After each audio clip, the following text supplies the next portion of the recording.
1851 سے پہلے اس دنیا کا کوئی آدمی نہیں جانتا تھا کہ خدائی کا دعویٰ کرنے والا فرعون کی لاش کا کیا ہوا تھا اور اس کے باقیات کہاں ہیں اور ہیں بھی یا نہیں۔ توریت، انجیل اور قرآن مجید میں اس واقعہ کا تفصیل سے ذکر ملتا ہے کہ حضرت موسیٰ علیہ السلام اور بنی اسرائیل کا پیچھا کرتا ہوا فرعون پانی میں غرق ہو کر اپنی فوج سمیت مر گیا تھا۔ جب حضرت موسیٰ علیہ السلام اور بنی اسرائیل اللہ کے حکم سے سمندر کے بیچ پہنچنے والے راستے سے گزر رہے تھے، اس کے بعد فرعون کا کیا ہوا تھا اس کے بارے میں بائبل اور توریت خاموش ہے، لیکن قرآن مجید میں اس کے انجام کے بارے میں ایک بہت ہی عجیب بات کہی گئی تھی جس کی کسی کو سمجھ نہیں تھی۔ اس کا کیا مطلب ہے؟ سورہ یونس میں فرعون کا انجام کچھ اس طرح فرمایا گیا تھا، بس ہم تیرے بدن کو سمندر سے نکال کر محفوظ کر لیں گے تاکہ تو بعد میں آنے والوں کے لیے عبرت بن جائے۔ یہ واقعہ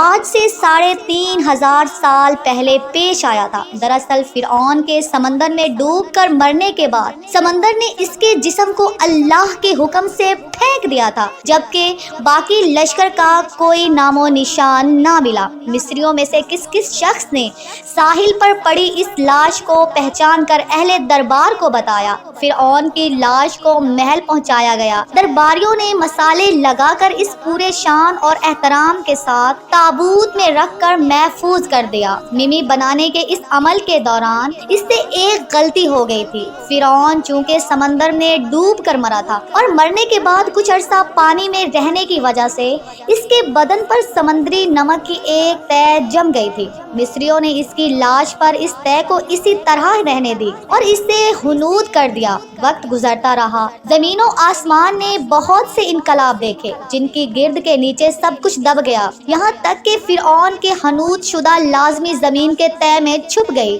فرعونیوں کے نام صرف کتابوں، ان کی تعمیرات اور لوگوں کے ذہن میں رہ گئے۔ اس واقعے کے 2000 سال بعد اس دنیا میں اللہ کے آخری نبی حضرت محمد صلی اللہ علیہ وسلم تشریف لائے۔ آپ پر نازل ہونے والی آخری کتاب قرآن مجید میں فرعون کے قصے بڑی تفصیل کے ساتھ بیان کیے گئے تھے۔ اسی سلسلے میں اس فرعون کے جسم محفوظ کرنے کے متعلق آیات بھی نازل ہوئی تھی جس کی سچائی پر اہل ایمان کا پختہ یقین تو تھا، لیکن وہ سمجھنے سے قاصر تھے۔ اس خدائی دعویٰ کرنے والے کی لاش کہاں محسوس کی گئی اور اسے کیسے عبرت کا نشان بنایا جائے گا؟ سن کر 1871 عیسوی میں مصر کے ایک شہر الغور دنیا سے تعلق رکھنے والے ایک معمولی چور احمد عبد الرسول کو فرعون کے ہنود شدہ لاشوں کی طرف جانے والے خفیہ راستے کا پتہ چل گیا۔ وہ اس سرنگ سے داخل ہوتا اور اندر رکھے فرعون کے قیمتی سامان چوری کر کے بیچا کرتا تھا۔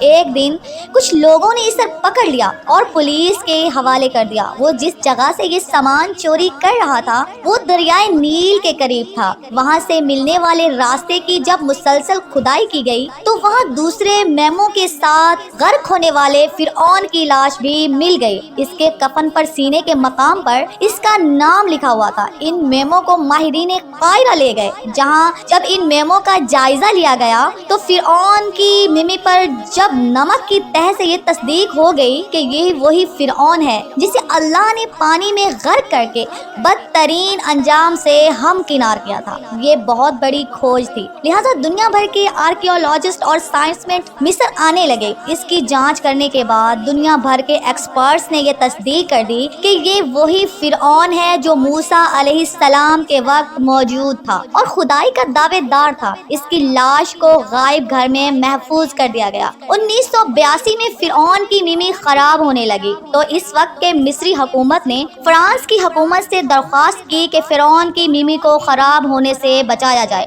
لہٰذا مصری اور فرانسیسی سائنسدانوں نے مل کر ممی کو فرانس لے جانے کا فیصلہ کیا۔ جب فرعون کی لاش کو فرانس پہنچایا گیا تو ایئرپورٹ پر اس دور کے فرانسیسی صدر خود حکومت کے تمام عہدیداروں اور فوج کے افسروں کے ساتھ استقبال کے لیے موجود تھے۔ فرعون کا استقبال کسی عظیم زندہ بادشاہ کی طرح کیا گیا۔ فوجی دستوں نے توپوں کی سلامی دی اور پھر ممی کو ماہر ڈاکٹروں کے ٹیم کے حوالے کیا گیا۔ اس ٹیم کی سربراہی ڈاکٹر موریز بوکائی نے کی تھی۔ مائکروسکوپک ٹیسٹ کے ذریعے ممی کے تمام اجزاء کا باریکی سے جائزہ لیا گیا تو معلوم ہوا کہ اس کی لاش اور جسم میں سمندر کے ذرات ابھی تک موجود ہیں۔ ڈاکٹر موریس نے اس ممی کے بارے میں مزید جاننے کی کوشش کی تو انہیں معلوم ہوا کہ اس ممی کے متعلق مسلمانوں کے نبی حضرت محمد صلی اللہ علیہ وسلم پر اتری کتاب میں تفصیل سے واقعات درج ہے۔ انہیں علم تھا کہ جہاں سے یہ لاش ملی ہے وہ ایک اسلامی ملک ہے، لہذا تجسس کے ہاتھوں مجبور ہو کر وہ مصر پہنچ گئے۔ ایک سائنسدان تھے، لہذا انہوں نے مصر کی ہی ایک اور سائنسدان سے ملاقات کی۔